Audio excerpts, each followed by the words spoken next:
Guys, you're looking at a bike that is as close to a works bike as a privateer will ever get. What is the definition of a works bike? Well, it's done by a factory mechanic to a level that would be exactly what a factory race team would use or a privateer race team would use. And this engine fills that bill. This is a complete crank up rebuild. You can see the big logo on the ignition cover there and the clutch cover. That's a Tom Morgan Racing. He is a certified mechanical engineer who happened to take a loving for motorcycles and two-strokes in particular, and went on to be a Kawasaki factory mechanic, worked for a couple of different brands, and went out on his own and has had Tom Morgan Racing for some time. He is the premier engine developer in the United States. Him and Eric Gore, there's a couple others that have like impeccable records of building works quality machines. And before I put this on the stand, I want to show you probably the most important element of any classic two-stroke MX bike. Look at the frame rails on this thing, guys. They're absolutely freaking pristine cherry frame rails, as are the engine cases. In fact, the engine cases have Tom's signature on them here, which you can very lightly see, the TMR logo that he engraved into the top of the cases right here. So you have to start with good engine cases and a good chassis. This bike had the original pipe on it. Look at this pipe. One of the nicest original pipes. If you race in New England, one race at Middleborough, and that pipe's dented to shit with all the rocks, and you're getting roosted by other bikes. This is proof the bike wasn't raced, and it's a low hour machine, low hour original. The original fork tubes are perfectly straight. A super, super nice original KX500. That's what you do this level of work on. And when you see what was put into the engine and the rest of it, you'll have to agree it would be foolish to start anything other than a bike that had mint frame rails, mint engine cases, and clean original suspension and swing arm that this bike has. So starting with that, the bike was dismantled right down to the last nut and bolt, completely dismantled. The frame was sent out and professionally powder coated. As you can see, it's absolutely beautiful. The wheel set was completely rebuilt using the best components available. But before I get into that, I want to talk about the heart of this beast right here. This is the invoice. Let me show you this right here. This is from Tom Morgan Racing. As you're going around the bike, I just want to read the first two paragraphs of this is what you get when you buy a Tom Morgan Racing. It's basically a manual talking about jetting, all the components that were used, the balancing that was done to the engine crank, showing the TMR balance crankshaft, the Wiseco piston number. It was actually a Wasner 822 D100. The carbs spec, it's a PWK 39 long body. The head spec is a KX500 18D pump. V-force reed valves, the cylinder spec KX500 MX2, and the model in year. And it's pretty extensive. Just going over what's been done to the engine. We'll do that first. And this is a letter that Tom Morgan gives you when he builds you an engine. Thank you for choosing, dear valued engine customer, thank you for choosing me to build your engine. My 40 years of mechanical engineering, research and development, as well as my factory race team level experience have allowed me to provide you with engine modifications that are thoroughly dyno and track tested. I have worked with hundreds of riders over the years, and that I am 100% confident that my modifications are reliable and trouble-free at the performance level that you have requested. All of the modifications that I've done to your engine are checked and double-checked to ensure their accuracy, i.e.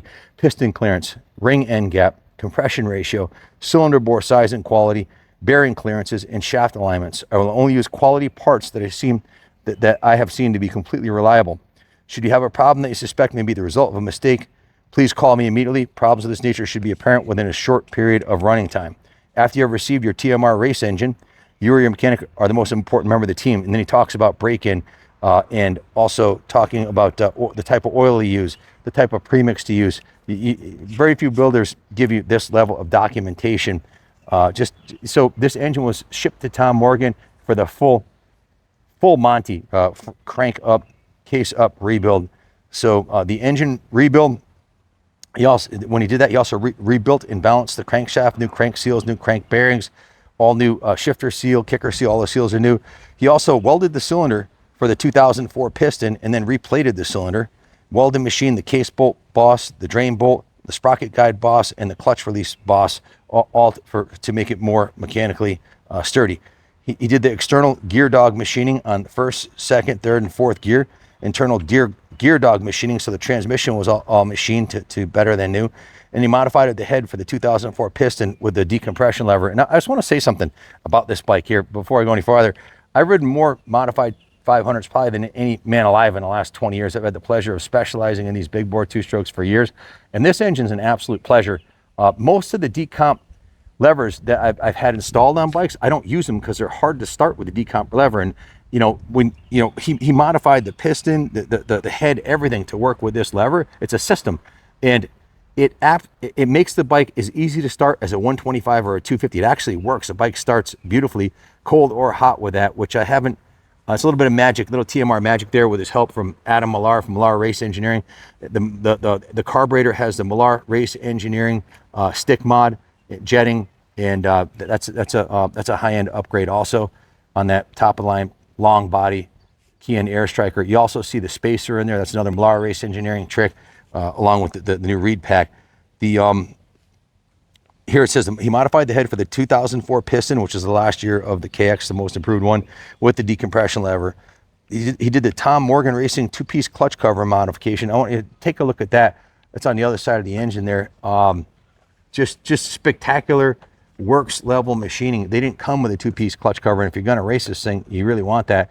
So that's all brand new, machined by him. That model alone was $500. Then he powder coated the engine. That was $275, and then he gave it his top of the line MX2 porting engine package, and also welded the rear engine mounts, and he installed the stick assembly into the carb. So the total receipt for this work order right here, check this out, $4,758. That's what it costs to have a race engine build right. That doesn't include the carb. It doesn't include the FMF exhaust, nor does it include the shipping to or from him.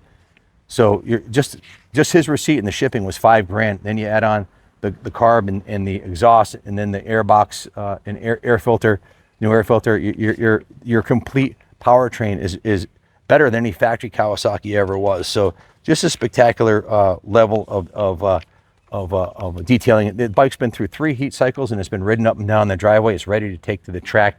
That original pipe is absolutely pristine. You just don't find those ever anywhere. They just don't really exist. If you ride the bike on a track for 30 minutes, it's going to have dents in it. So especially if you're racing. So starting at the front of the bike, top of the line Kawasaki XL A60 rim with the Buchanan Bulldog stainless spokes.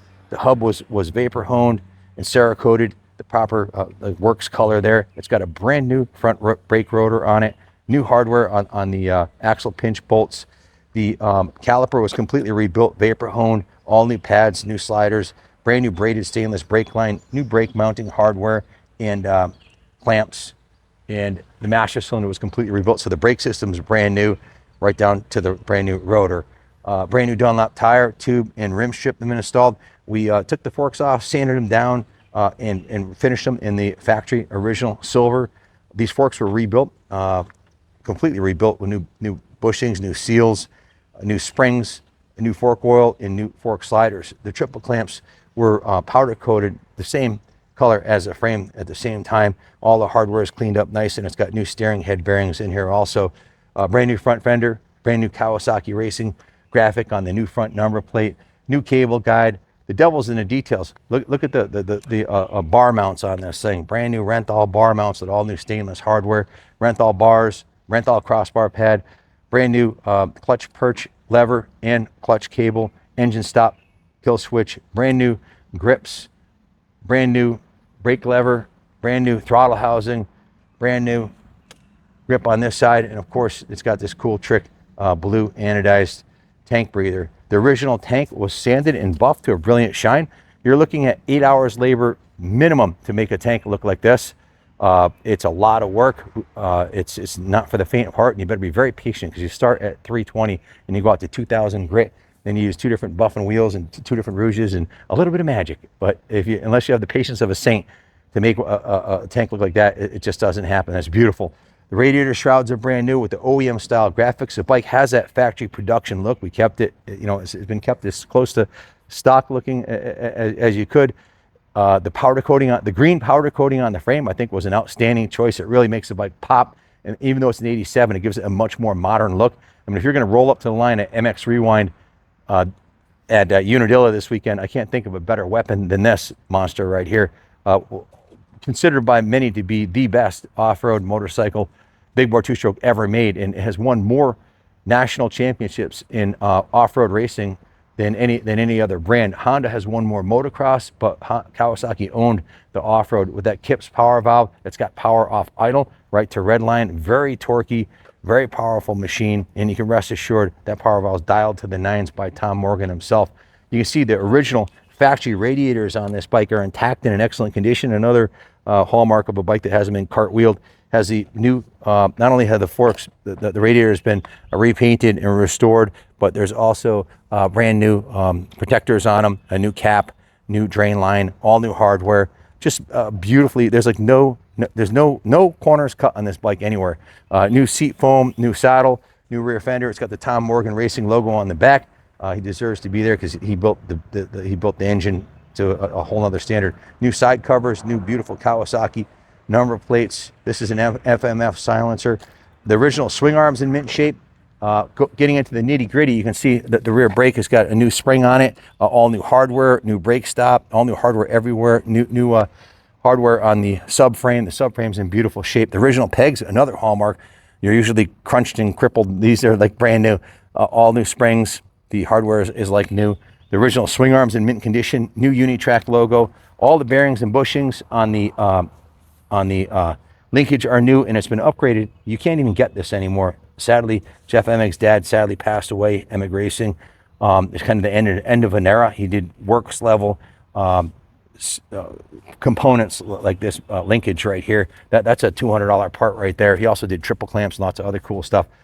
Going to the rear wheel, you've got another matching brand new Takasago XL E60 top of the line. There's nothing better with this Bulldog stainless steel spokes.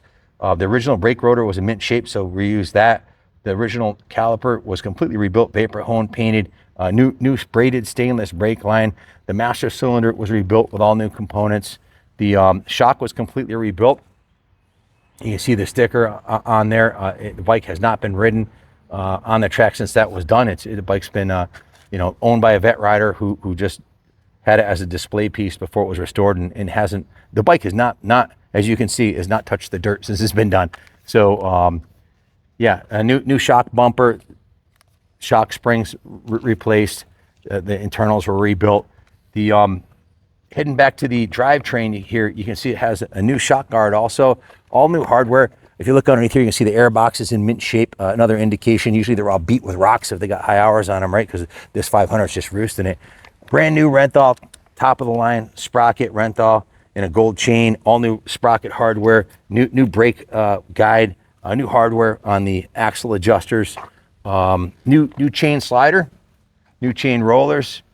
You can see the shifter is brand new condition, and on this side of the engine you can see the Tom Morgan Racing custom CNC machined lightweight aluminum ignition cover here and base plate. Just it's works level stuff. This is another Tom Morgan Racing engineering beautiful countershaft sprocket instead of the protector, instead of the cheesy plastic one. All the hardware on the engine's new. There's some titanium hardware on the bike, and this is the true definition of a no expense spared frame off resto. What does all this trickery cost? This unobtainium trickery? Well, a lot of money. $4,750 for the engine, another $3,500 in parts and powder coating. So now we're up to, we added it up earlier. What was it? $4,750 and $3,500. So what, $8,500? $8,500, and then you've got 50 hours of shop labor crafting this thing to perfection. There were over 49 areas that were upgraded on the bike. When Wizard got it on his bench, there were 49 things that weren't correct. We actually made the list, and every little piece and component that wasn't right was dialed to the nines. The total labor to do a frame off on this would take, there's not a shop in the country that would take this project on for less than 50 hours shop labor, and any shop worth their salt is going to charge $150 an hour or more if you get to the West Coast. So you're looking at $7,500 in labor, $8,500 between the engine and parts. So you've got a $16,000 work order to turn this into basically a bike that a privateer could have rolled up to the national and been competitive, and literally top 5 in national with this bike. And now, today, in the vintage world, this would win. There's no reason this bike wouldn't win every race it go. You know, put Jeff Ward or one of the fast guys. Put the Vet Rider of the Year, Frenchie, Greg Palmart from MKS Moto Kicks rider. He won the Loretta's last year. You put a guy like that in the 50+ class, he'll win on this, just as he would on a 4-stroke. And as far as competing against other vintage bikes, it would almost be like cheating, really. So spectacular example of the breed. I don't have to tell you, these are getting to be ridiculously expensive. I see people on Facebook with complete piles of shit that don't run, that want you know, or they need or a decent running one that needs a total restoration. They're minimum $5,000. So what's this bike worth? Well, we just added up what it would cost to duplicate it, and then you got to start with a mint. You got to start with a mint KX500 with mint. First, find a KX with no dents in the frame, the original exhaust and the engine cases in good condition, original suspension, and then you go from there. It ain't easy. Lots of cool trick parts. Like Wizard likes to put these drilled washers here. It might have shaved a tenth of an ounce off, but it looks trick. It gives it that factory look. But there's enough. It kind of looks like what a works bike would have looked like back then. It's not that far from the graphics were kept subdued, so it looks like you don't know it's a Tom Morgan Racing KX512 until you look at the engine case. Even the pipe is original. So, anyways, that's enough out of me. You know, right down to the Pirelli Scorpion MX tires. It's an absolutely the Pirelli Scorpion MX front tire. It's an absolutely stunning piece of moto weaponry. Obviously, I love the bike. I'd keep it if I didn't already have a whole stable full of CRs and KXs in the museum. This one's going up for sale. It will include all of the receipts from the Tom Morgan Racing and the other work orders we have. So give Junior a call, 860-454-7024. We'll hook you up. We can finance this through Freedom Road. They're tax deductible on your IRA as an investment. The U.S. government actually recognizes classic motorcycles as a investment, just like muscle cars or any other collectible classic. So you could write this off towards tell your wife that you're doing it for your future. It's for you, honey. It's for your future, because these are going up in value, becoming extremely rare. A lot of them more exported, and to find one done on this level, good luck. So there's not many shops turning out this kind of work. It's a spectacular machine, and it's been thoroughly sorted and vetted by us here at Kaplan Cycles and detailed to the nines. So ship it right to your door, licensed, enclosed, insured. Please hit the like and subscribe if you followed us this long and if you've been through this whole video and you haven't hit the subscribe button, please do. It doesn't cost you anything, and it'll help us grow the channel and bring more killer content, classic big bore 2-strokes like this to your living room. Anyways, call Junior. This one will be gone in a New York second, and it would take another 6 months to a year to come up with another one like it, and a lot of money. So it'll be on eBay and on our website at www.kaplancycles.com with about 40 high-res pictures, so you can blow them up and examine every nook and cranny. It'll also be on display in the museum on the 3rd floor if you want to come look at it. We're open 7 days a week now. Thanks for watching, and God bless America.